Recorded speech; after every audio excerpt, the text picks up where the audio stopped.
the person between you and lunch. So 30 more minutes and then you can eat. Who of you has been at DSA last year in Nyeri or the year before that in Arusha? Not so much actually. Okay, cool. Then you're going to learn a lot of new stuff in this talk. So my name is Jongboom. I work at ARM. ARM is a semiconductor company. We design computer chips. It's actually my last week at ARM, so it's a great way of going out by being here in Ethiopia rather than sitting in an office. And I'm actually leaving to do a startup in machine learning. And if you told me 3 years ago, before I went to DSA for the very first time, that 3 years later I would leave ARM and actually start doing something in ML, that I would not believe you at that point. I don't have a mathematics background. I never finished my CS degree. Basically self-taught, but I think DSA actually played a big role in changing my perception of what ML can do also, because what we do here is not just, like a lot of the discussion that I have with people about machine learning is, well, yeah, you got this matrix here, and then you do some regression here, and okay, then with a cost function there. That's not real, that's not ML. Like, the underlying stuff is right, but what inspires me to see what people can do with this thing. Look at problems in society, and you know, especially in Africa, you are the guys that know exactly what's going on in society and how you can fix that. That is what inspires me more, and ML is just a tool to do that. So a lot of really inspiring stuff that I learned over the last 3 years here at DSA, and I'm very much looking forward to continuing doing that today, later in the field work. We'll actually go out to the botanical gardens here in Addis. It's about a 20-minute drive away, and we're just going to throw a bunch of sensors around, and I want to show you what it actually takes to create a data set. Data is more than just that. So every year at DSA, like the main trouble that I have is that there's something wrong with my luggage. 2 years ago in Arusha, I think they demanded a bribe or something to let go of my luggage, so it was stuck at the airport. This was about 2 hours after I just drove to the arrivals hall in Arusha, just walked straight in, saw my box there, picked it up, and just walked out of the airport again. This time, the only thing that happens is that it took me 2.5 hours of waiting, but we have hardware now. Yeah, so if... as data scientists, it feels that, like, and also in the discussions that we have here early today, like in workshops, is that we're really focused on what's happening inside the computer. Right? We're thinking about new models, or different ways of processing our data, or neural network architectures. We're kind of losing sight of everything that happens outside there. Like if you open your Python notebook, and you have this nice, clear data set, there's a lot of effort that went into that.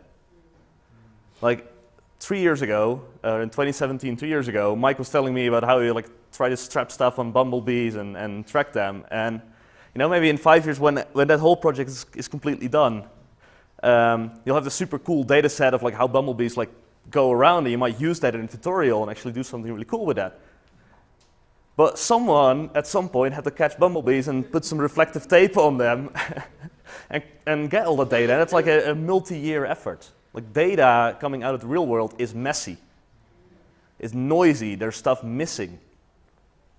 And the reason why Damon asked me in 2017 to come along to Data Science Africa was to show a little bit of the things that we can do, like as IoT engineers. I'm an embedded engineer at ARM.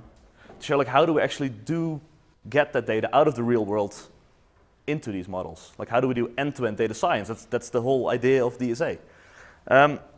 What I think is really awesome is the photo that I got last year from Ciira.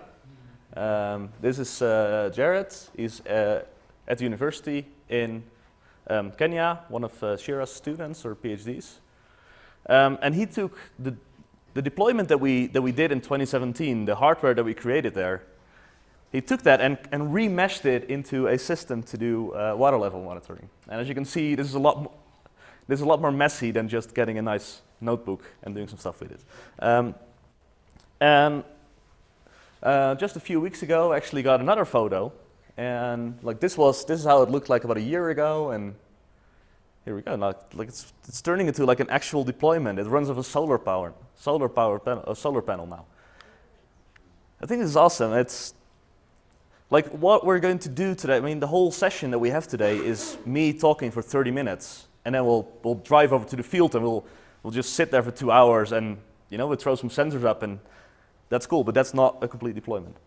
Like what we want to show you today is it's like this little taste of this is what it is to do data collection in the real world. But I hope that it's an inspiration to everyone here. So the hardware that we created for this workshop, it's fun to do this for these 2 hours today, but I'm really excited to see what you guys are going to build with that. So we'll leave all of the stuff already, what we created here, behind here. In Addis, we have a deployment already sitting in Nyeri. You can talk to Ciira to see where else we can deploy it. So we have devices, etc. So data acquisition really important. Like how we do that is through the Internet of Things.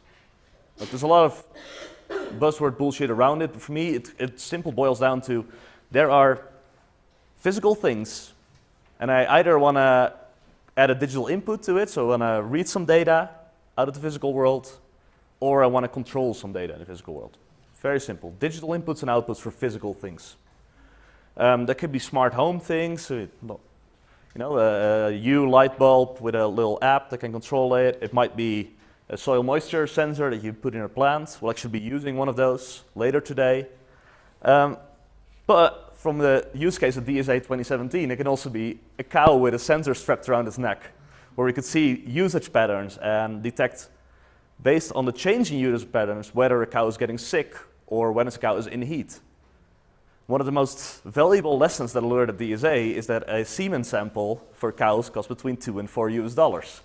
So injecting that at the right time into the cow is actually really important for the farmer. And the physical world contains a lot more data than what we can create digitally. There's so much stuff. One of the companies that Damon, Civin, is working with is Swim, and what they do is they attach sensors to the streetlights in Palo Alto, California. And just those streetlights, just the data from those streetlights, like what cars are driving past, what kind of temperature, is more data than all of Twitter creates every day combined. Just from a single source, a single type of sensor in a single city. Like it's amazing. So physical world has a shit ton of data, and I feel that, like, whatever we say with why neural networks certainly become so cool is because we have all this data, and now we can start, creating structure out of this chaos. But there's so much data that we're currently either not sensing or just throwing away. Even in the deployment that we're going to be doing today, like the highest sampling rate, like the most often that we actually get some data from a sensor and relay it back to the network, can be every 10 minutes. And that's the whole reason that we do that is because we run these things on batteries. So we need to kind of throw away 99% of the data and just take a random data point and do something with that. So what I see is, I think that's the next wave of computing is a bit deeper than just how do we get sensor data off devices and throw it somewhere in the cloud and then do data science there. It is how can we create neural networks or whatever other flavor du jour of machine learning you want to use and run it on these devices itself. Because there's too much data to actually be sent over. So for me, machine learning on the edge, so making really small networks that can actually run in a few kilobytes of RAM, can run on a battery-powered device, I think that is a really interesting development. And we see some papers coming out. Google has just released TensorFlow Lite for microcontrollers. My team has been involved with that. I think that is a really, really cool future. So if you're currently contemplating about ideas for your master thesis or your PhD, I think EdgeML is here to change the world. Maybe not next year, but definitely in a year or 5. So IoT at DSA, like for me, this has also been a real learning experience, right? I come from the Netherlands. Whenever I do an IoT deployment, it's mostly in the Western world. And being at DSA, you start realizing that IoT is even more messy than I, as a professional, think it is. So Yeah, so the first year we went to a dairy farm. Dina arranged that, and after that we went to like a farm where they raised chicken. So these are little sensors that do temperature data, etc. So apparently one of the issues that they found there is that because the heating in the heating where all the chicklets are is not evenly distributed, so they all like flock together at like one place, and then the ones inside that flock die because they can't breathe, which is annoying. So we figured if we can make like a model of where the heat is, we can kind of change that around a little bit. But this was really hacked together, with like barely any preparation. We had the one box. So this is how the sensor looked like. There's more wires than actual hardware in there. Running off a 9-volt battery. So that was kind of cool, but not something that we actually do much with after the initial day. So last year in Kenya, there's still some wires, but a little bit less. Here we are in a greenhouse. After that we did particle sensing, so air quality. So if someone actually climbing a tree. And the last one was image classification. There was a puma, I think, or panther or something, that was eating llamas at the conservatory, which is great. I mean, you go for field work, and then the first thing is like there's a ranger with a huge knife, and they say, yeah, there's like pumas all around, and they've eaten the llamas. So, it's cool. Like, there's a lot less wires, but it's still a bit improvised. On the very first slide that I had, he had Ciira with like a water bottle that he cut open, and we like jammed the sensors in there to create kind of like a waterproof-ish deployment. So for this year, we wanted to build up on top of that. So we picked the greenhouse around here as kind of like our base thing. This is something we want to do with it. We wanted to get more data and more accurate data and stuff that we could easily reuse at different sites later. So soil moisture, temperature, humidity, barometric pressure, and light are like the key identification units that we want to have. And on top of that, we also have air quality sensors, so particle counting, PM2.5 and stuff, and wind sensors. So they actually, I don't know if Damon is around. Do you have to? Yeah, that'd be great. So kind of the move that we wanted to go was that we wanted to go away with the cables. Yeah, so this is Damon. So this is one of the wind sensors that we can be using. Do wind speed and wind direction.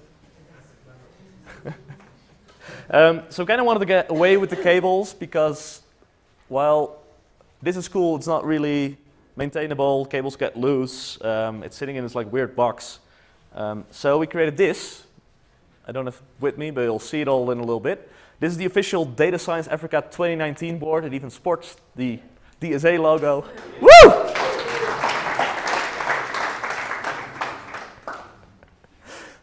So we made 100 of them. Do you guys know the microbit, by any chance? BBC microbit? So the microbit is a little board. It's been given away to 1 million kids in the UK to learn them how to program. And it's actually designed by the same guy that did the DSA board. So Chris Stiles.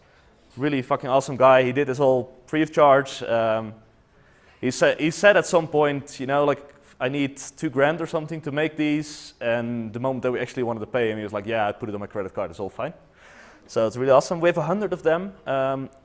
Ciira is chief distribution because there's some rules around like how we can like give them out, but we want to make sure that they end up at the right universities and centers where people can actually use them. All over Africa, yeah. So let's see. So we have so we have an MCU. So that's like the magic computer here. It's really small, really power efficient. We have a radio. So you can't listen to FM radio with this. Someone asked me that yesterday, but you can send data from the sensor to a base station. Here we have the environmental sensors, so light sensor, barometric pressure, and temperature, humidity. We have a little extension for a particle monitor, so we bought particle monitors off the shelf. Even Mike, who was really critical about particle monitors, said they were pretty okay. And we have the wind meter as well, so it's also just a commercial one. So the idea is that if you want to use it as an environmental sensor, that's it. Pop in some batteries, put it in an enclosure, be done with it. But you can also use it for a bunch of other use cases. And on top you can pop in the soil moisture sensor. So I said away with the cables, that is true, but of course if you want to use the wind meter, there's still some cables going around. The nice thing of these ones is that they have like 20 meters of cable around, so you can put them on the roof and install them.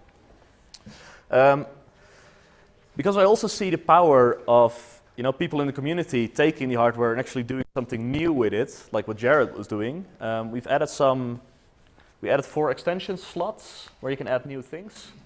So there's 4 sensors that you can connect through here if you want. So for example, what Jared is using is an ultrasound sensor to measure like how high the water is. That's something you can easily click onto it. So for example, with the moisture sensor, that is one of the sensors that we're using there. So it's just an off-the-shelf thing. This is how it looks. So it needs a signal to tell how much it is, power and ground. So you connect the 3 wires. That's like a standard connector. And then, let's see, yeah. So you connect those, and then you can write a little bit of code. We wrote an example program. We won't be modifying it here today, but it's like a reference implementation. And you can hook in new stuff. So for example, this is how we read moisture value. By going with a completely integrated design, we've also done a bunch of like optimizations beforehand around power saving, because we want these devices to be running in the field for a very long time. So this was me last week in our Cambridge office. We had like a really nice box that can do power measurement for you. We've gotten sleep. So okay, let's in a battery, so that we have 4 AA batteries in the back, and there's about 2,500 milliamp hours. So let's say if you have something that runs, that draws 1 milliamp of current, the system can sustain that for 2,500 hours, which is 100 days, let's say. So if in sleep mode, so if you're not sampling anything, this system draws under 0.1 milliamp. So if you don't do anything with it, it should run for about 2.5, 3 years. There's a bit of leakage on the battery. So it's a really cool base system to design some new stuff on. Of course, it depends really how much you do with it. So the air quality sensor draws a lot of power, 200 milliamp. So if you run that continuously, you can only do 10 hours. So we added some sampling in, so we could say, okay, well, every hour I want to enable the particle monitor for 3 minutes, and then go straight back to sleep. So you can think about that, like out of the 4 batteries, you get about 250 samples, and it's up to you to decide how often you want to sample. Do you want to sample every 6 hours, or want to sample every hour? So we've added a couple of switches there. So that's kind of already there, so you don't need to really think about that, but it's something that we really wanted to do in our design here. If you've been at DSA last year or the year before, programming and debugging is a little bit different. So the boards that we had last year had like an integrated circuit. You just plug in a USB cable and that's it. Because that adds cost and it draws power, we didn't want to do that this year. So you need this little thing. So this is actually, if you remember from last year, we had the development boards. The top part of that development board, that is what you use here. So if you don't have one of those, contact me. Then we have a little connector cable that you plug on there. We have a number of them actually also here, so you can take them. A little debug cable, you plug it in the board. That's how you program it. And then there's another cable you use to get like debug information off the device. Good. So we have all this crap, not 100 of them, but we have a few that we can actually spread out around the units as well. So to relay data then, so we're using LoRaWAN. LoRaWAN is a low power wide area network technology. So the idea is that it's much slower than something like Wi-Fi, but it goes much farther. So I think at Nieri we bought like this little gateway. It's pretty tiny, and we did about a 1.5 kilometer point to point between things. So the nice thing is that you throw, and if you put it properly on the roof, so we bought for the university here in Addis, we bought like a really bulky, fancy one with a huge antenna. So if you put that up on the roof somewhere, then we should probably get 3 or 4 kilometers of range. So the cool thing is that if we have a site somewhere, you throw up the gateway, and then the devices can be scattered around the campus to actually send some data. The nice thing is that there's no data fees required. So you want to have a SIM card in the gateway, but that's about it. After that, you can connect as many sensors as you want to it. I think that's kind of nice. It's a lot cheaper. I just paid 500 beer for a SIM card for 1 week. You know, I don't want to put that into every single one of my IoT devices. So for the setup that we have this year, we have two gateways actually. We've put it outside of the greenhouse. It is okay. So again, I'm from Western Europe. There's some things that I take for granted when I go somewhere. One of those things is power. But of course, Mike texted me this morning, there's no power. So yesterday we actually had to go and get a generator because there's a greenhouse and there's like all structures around it, but there's no power at this point. So we have an actual diesel generator. Thanks a lot for the guys that helped me yesterday get it. There's diesel in there, it powers. Then we have cables that are attached by just, you know, sheer luck and promising. You'll see it when we go into the field. Then there's a SIM card in there, so that it relays data back. So sensors send data to the gateway. The gateway then uses 4G to send it back to the network. So to get data out, it's pretty simple. I'll write the credentials up in a little bit. So you can go to console.thethingsnetwork.org. So that's the kind of the network provider that we use. So you log in with username DSA 2019, password DSA 2019 with an exclamation mark at the end. And you can see all the sensors that we're going to put in there. You see the data flow out of there, and there's also a historical data view. I'll show it all while we're at the field, but through this we can get an idea. So, as said, we're not going to be doing this for like a long-term deployment. There will be a bunch of data that will flow in while we're at the field work, so you get an idea of what it is. But I want you to take that with you and realize like what are all the parts that I require for this, and build something with this yourself after. So continuing after DSA, Ciira is our headmaster, he can help you get sensors, see what you need, etc. So a gateway is required for these things. It depends a little bit where you want to deploy it. So there's pretty good indoor gateways right now for $69, and outdoor gateways like the one that we deploy right now here in Addis for about $500. I realize it's not the cheapest, but the nice thing is that after that there's no connectivity fees or anything anymore. So I think it's a justifiable expense. And as said, we already have one in Yeri, we have one in Addis now, and we can discuss if we need it in different places. So that was the end for me. This was a photo of last year. I think it was really fun to go out, have like a little field trip, see what happens with sensors. So that's what we're going to be doing after lunch. I am really looking forward to it. I think it's for me, it's always the highlight of DSA. Also, you know, you guys are sitting here inside, and now you have some time to run around in an actual greenhouse and start building something. So with that, I want to thank you for the third year, and let's have lunch and then start building some things together.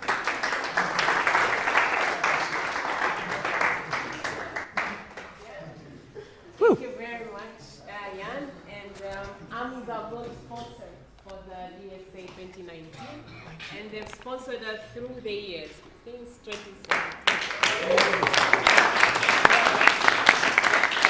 We really appreciate the support, and they've been through with us the challenges of the setup of the hardware outside on the field, but we really appreciate it. Okay, so it was between lunch and the field work. So